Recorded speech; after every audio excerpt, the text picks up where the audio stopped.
ఈరోజు తల్లి మాటలోని మహత్తు అనే విషయం గురించి వీడియో చేయబోతున్నాను. అనగనగా ఒక బాలుడు. అతడికి జట్కా బండిలో ప్రయాణించడం అంటే చాలా ఇష్టం. ఇతడు ఇంటి నుంచి రోజు బడికి వెళ్ళేది జట్కాలోనే. పెద్దయ్యాక ఏం కావాలనుకుంటున్నారని బడిలో పిల్లల్ని టీచర్ అడిగాడు.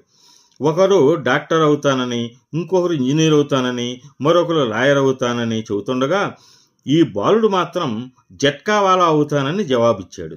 టీచరు, పిల్లలు గొల్లున నవ్వారు.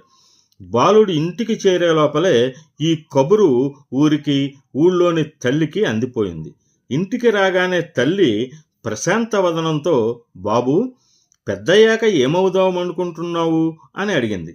అతడు పాత సమాధానమే చెప్పాడు.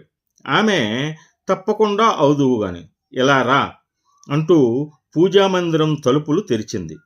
ఒక్క గుర్రంతో నడిపే బండిని కాదు బాబు, 4 గుర్రాలు నడిపే బండికి నువ్వు జట్కావాలావి కావాలి.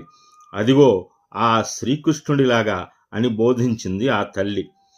ఆ 4 గుర్రాల పేర్లు ధర్మ, అర్థ, కామ, మోక్షాలని. ఆ విషయాలను బోధించే జట్కావాలా జగద్గురువైన శ్రీకృష్ణుడని చెప్పింది. నువ్వు కూడా గురువువి కావాలి, సరేనా అంటూ అతడి ఆలోచనను చక్కని మలుపు తిప్పింది. ఆ బిడ్డడే పెరిగి పెద్దయ్యాక స్వామి వివేకానందుడుగా మనకందరకు తెలిసినటువంటి నరేంద్రుడు.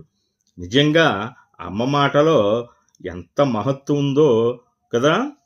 ఈ వీడియో నచ్చినట్టయితే లైక్ చేసి సబ్స్క్రైబ్ చేయవలసిందిగా. ఈరోజు తల్లి మాటలోని మహత్తు అనే విషయం గురించి వీడియో చేయబోతున్నాను. అనగనగా ఒక బాలుడు. అతడికి జట్కా బండిలో ప్రయాణించడం అంటే చాలా ఇష్టం. ఇతడు ఇంటి నుంచి రోజు బడికి వెళ్ళేది జట్కాలోనే. పెద్దయ్యాక ఏం కావాలనుకుంటున్నారని బడిలో పిల్లల్ని టీచర్ అడిగాడు.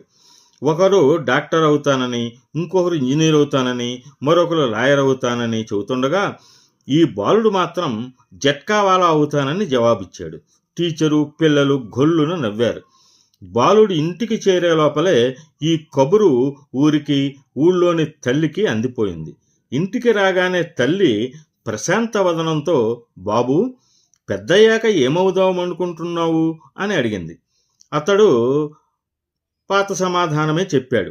ఆమె, తప్పకుండా అవుదువుగాని, ఇలా రా అంటూ పూజామందిరం తలుపులు తెరిచింది. ఒక్క గుర్రంతో నడిపే బండిని కాదు బాబు, 4 గుర్రాలు నడిపే బండికి నువ్వు జట్కావాలావి కావాలి. అదిగో ఆ శ్రీకృష్ణుడిలాగా అని బోధించింది ఆ తల్లి.